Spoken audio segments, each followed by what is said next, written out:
In 2015, Doctor Doom did something no Marvel villain had ever managed. He didn't just threaten the universe. He became its god. When the Marvel Multiverse collapsed in Jonathan Hickman's Secret Wars, Doom gathered the surviving fragments of reality and stitched them into a single patchwork planet called Battleworld. Then he crowned himself its all-powerful ruler and held that throne for 8 years of in-story time. For the first time ever, the man behind the Iron Mask had everything he had always wanted. And that is the exact story Marvel is rumored to be adapting for Avengers: Doomsday. Here are 7 reasons Doctor Doom may be the most unstoppable threat the Avengers have ever faced, and why the comics quietly suggest they might not win at all. To understand the movie, you first have to understand the man. Doctor Doom debuted in Fantastic Four #5, published in July 1962, created by Stan Lee and Jack Kirby. From that very first issue, he was never a typical villain. He was a genius, a monarch, and a sorcerer all at once, the absolute ruler of the fictional nation of Latveria, answerable to no one on Earth. That combination is the first reason he is so dangerous. Most Marvel villains are just one thing. Thanos is raw power. Loki is trickery. Doom is all of it at the same time. And to see why, you have to go back to the wound at the center of his character. As a young genius in college, Victor Von Doom built a machine to contact the dead and reach his lost mother. His roommate, a student named Reed Richards, warned him the calculations were flawed. Doom ignored him. The machine exploded, the accident scarred his face, and from that day forward Doom blamed Reed for everything. He fled. Monks forged his first suit of armor, and he began studying the mystic arts. That is the duality that makes him impossible to plan for. Beat his magic, and you still face the smartest man in the room. The second reason is his track record with godhood, and it starts in the original Secret Wars. Written by Jim Shooter in 1984, that 12-issue event was the first company-wide crossover of its kind.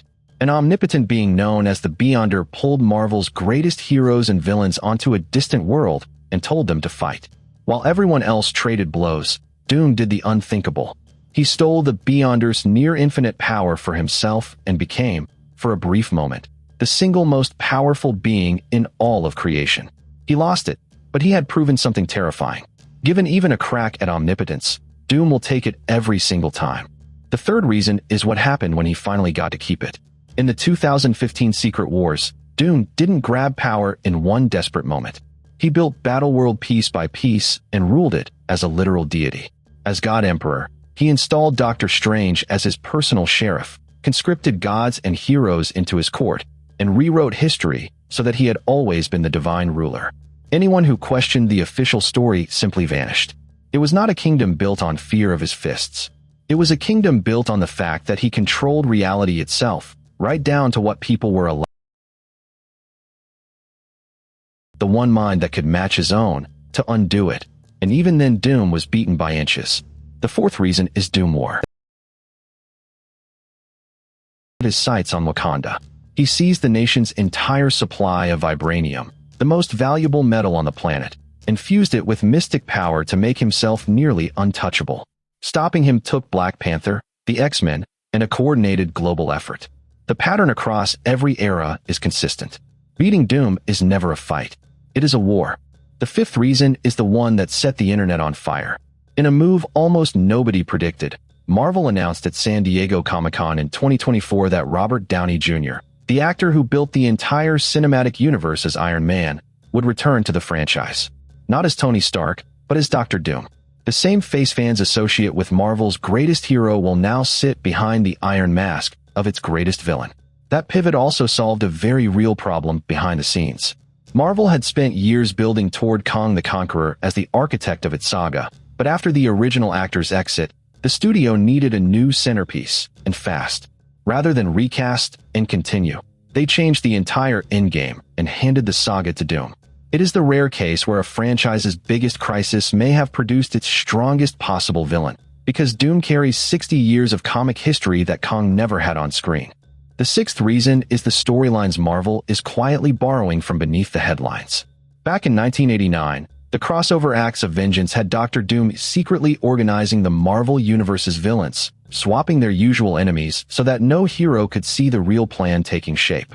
It is a blueprint for misdirection, and exactly the kind of long game the films have been playing ever since Doom's shadow first fell over the Multiverse saga.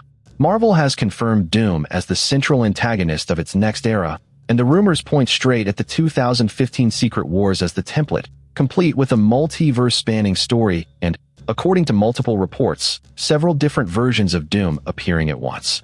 But the most unsettling reason is the seventh, and it is about who Doom believes he is.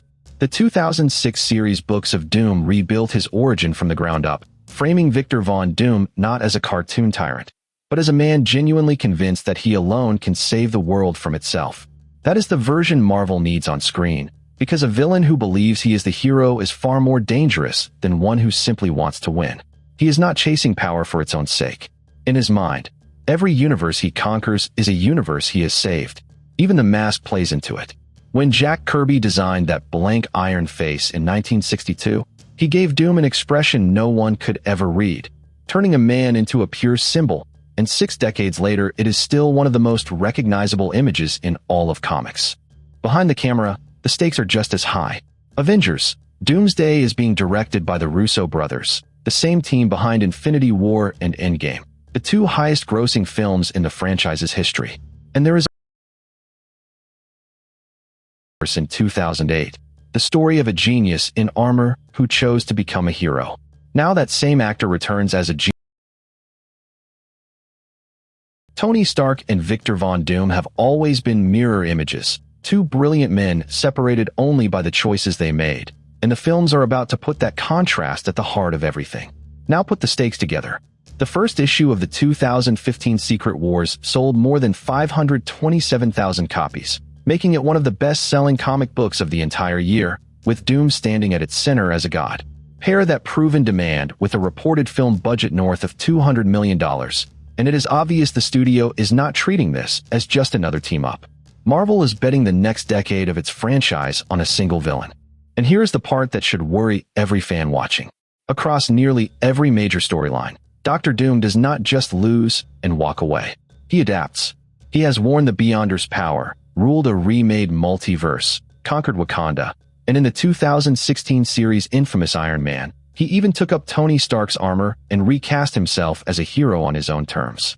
Every single time the heroes believe they have finally beaten him, he comes back sharper than before. So if Avengers: Doomsday follows the comics even halfway, the Avengers will not be fighting to win. They will be fighting just to survive a man who has already rewritten all of reality once, and believes, with total certainty, that he can do it again, only better. That is why Dr. Doom may be the one villain the Avengers were never built to beat. Thanks for watching. If you want more cinematic breakdowns of the lore behind the biggest moments in Marvel and DC, subscribe to Hero Lore. And tell us in the comments which comic storyline you think Avengers: Doomsday should pull from.